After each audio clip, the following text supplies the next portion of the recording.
Another week, another breakdown for one of my favorite anime coming out this season. Hey guys, how's it going? It is your boy, Manga Andrew, and I'm here to do my breakdown for My Hero Academia Vigilantes Season 1, Episode 8. And there's a lot that we really need to go over for this episode. So before we go into the breakdown and review proper, I'd like to ask you, if you haven't done so, to subscribe to my YouTube channel for more content like this, talking about My Hero, Vigilantes, and more. So if you're interested in that type of content, don't forget to subscribe, hit that notification bell to be notified for whenever I upload more content like this, as well as leave a like on the video. And with that, let's get right into it. This episode's titled Major, which takes its name from Manga Chapter 14. And this episode actually covers material from Chapter 14 to 15 and a few pages in Chapter 16. And something else that I kind of brought up in the previous episode, but something that has been changing with the actual episodes themselves, is the title card page, which from last episode and this one, it's professional, but the previous episodes involving Stain, it wasn't vigilante, but actually villain. And then the episodes prior were also vigilante. So something that I didn't bring up with the previous changes that I'm bringing up in this episode. And speaking on this episode is very much a faithful adaptation to the manga, relatively speaking. And how the start of this episode is very faithful to the manga, as well as adding a lot of stuff that really elevates the anime from just a regular adaptation. For instance, the episode begins with an extended sequence of Koichi chasing after the thief on his motorcycle while using his quirk, Long Legs, to eventually kick him off course. And how very much like in the manga, we get to see Koichi spin out, but is saved by Captain Celebrity as we get his first proper introduction into the series and really understanding his characterization as a person. And with this extended sequence, we also get a few neat details when it comes to this sequence as well, such as this and the following sequence having additional American flag themes, background behind Captain Celebrity as seen with his introduction proper to Koichi, as well as we get a wholly anime original sequence that explains who Captain Celebrity is as a TV segment to what we see later on is on the TV of Koichi's apartment alongside Pop Step and Knuckle Duster. And what's amazing about this addition explanation of who Captain Celebrity is that not only do we get the introduction of his quirk Flight, which we do not get until later on, most likely, if not in this season, in the next few seasons. But also what's interesting is that as this is being shown on the television, it's being presented as if it was made by an American studio, as the individual speaking on Captain Celebrity is, relatively speaking, perfect English. He's flown to America's rescue time and time again! And we know it's perfect English because what follows afterward is the more manga introduction of Captain Celebrity, which is spoken in Japanese. Captain Celebrity! この度、東京での活動開始を発表したキャプテンセレブリティことクリストファー・スカイライン氏。And that is something else that is going to be running throughout most likely this series, hopefully, is the addition of more English due to the fact that Captain Celebrity is an American superhero in Japan.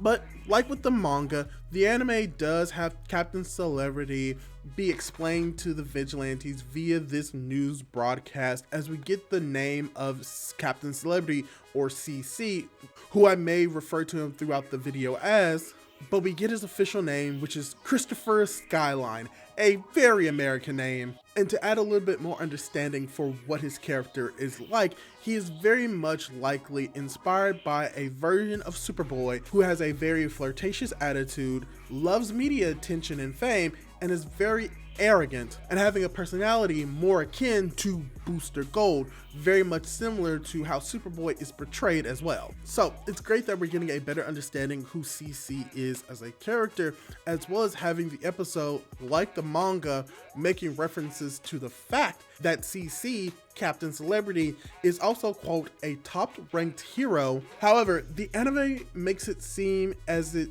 is more clearly showing that he is more a top hero when it comes to the rankings of heroes, and not necessarily the #1 hero in America. Which makes sense due to the fact that Captain Celebrity, in hindsight, would not be the #1 hero due to the introduction of Star and Stripes in the main continuity of My Hero Academia. But it also does show that he does have some sort of fame or popularity that is akin to what we would consider top ranking, if not the top hero, such as Endeavor or All Might. But going more into the vigilante side, what is very interesting about this segment is that we get to see that none of them, especially Koichi, really likes CC much. But we do get more info from Knuckle Duster about why CC is here, which shows that he has a more vast knowledge about how heroes work, especially outside of Japan, which is very interesting as it is hinting more towards his past, potentially working alongside foreign heroes. And that's actually a recurring theme with Knuckle Duster in this episode, that he knows a lot more about foreign heroes than he probably should. But going from them learning more about Captain Celebrity, we actually cut over to the rampaging trigger user that we see in the manga, but this sequence has actually been extended upon in the anime, as we get to clearly see more of this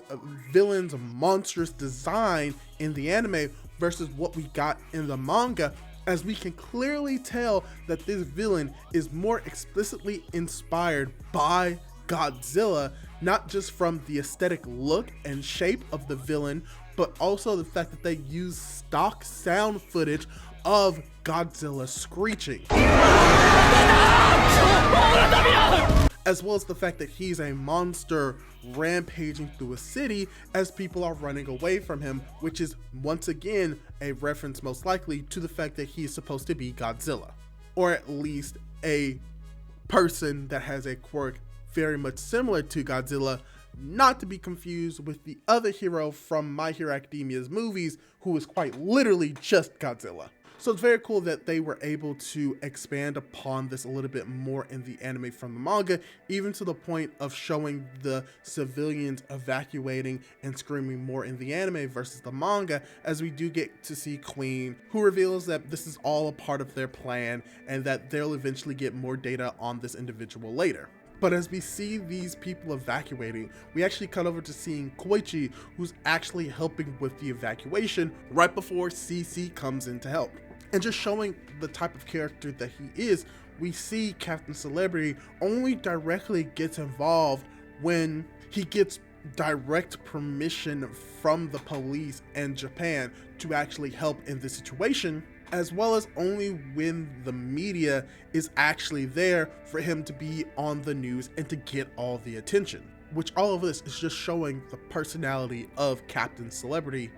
But at the very least with this, we also get to see some more added sequences and expansion on him fighting against this Godzilla-like villain, as well as slight changes to the fight choreography, instead of him just punching him like in the manga, using more kicks and punches in the anime, as well as just showing how much more destruction is being done in the anime versus in the manga when it comes to when Captain Celebrity is fighting this villain. And we see even more of this slight expansion upon the destruction, as we see more destruction falling on Koichi than it was in the manga, as we see him saving the dog for the little girl as he avoids being crushed by the tail, which is anime exclusive. But what isn't anime exclusive and is very much like in the manga of Captain Celebrity coming in to save him, as Koichi is still thanked by the little girl and is having his city signed by Captain Celebrity, which he hates. And I really like how they adapted this sequence from the manga,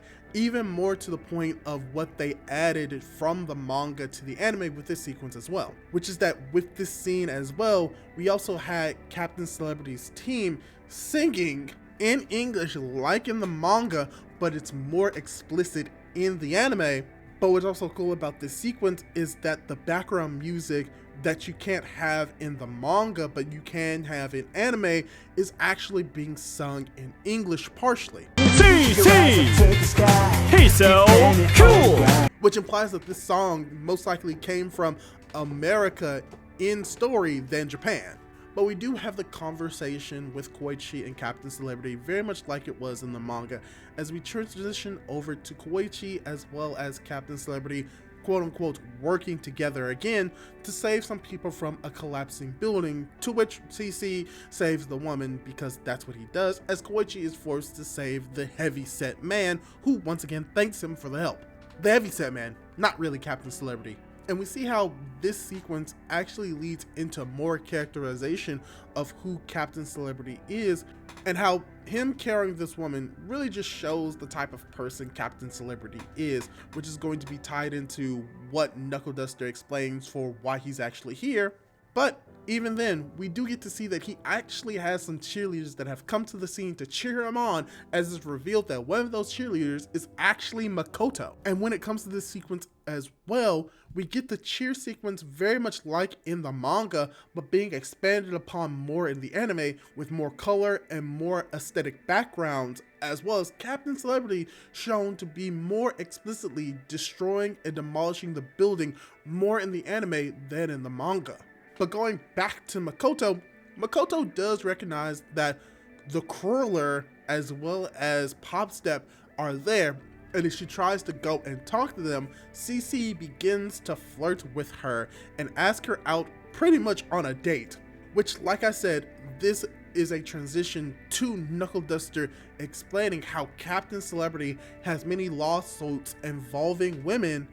which once again implies that Knuckle Duster knows a lot more about superheroes than he's letting on, and how with this sequence as well from the manga, but also what's interesting is that a adaptation from the manga to the anime is that as Knuckle Duster is explaining his lawsuits with women, we see that it's presented more as newsletters and news articles in the anime versus just pictures of him in the manga, which really just shows that his popularity in America is waning due to these controversies that he's having. But it's after this interaction that leads Koichi and Popstep to telling Makoto, as they are caught by Captain Celebrity, and Makoto is swept up by Captain Celebrity to actually go to dinner. And afterwards, they actually begin to have dinner with CC trying to flirt with Makoto, who reveals that she has connections with his wife, which causes Captain Celebrity to respond to a crime in process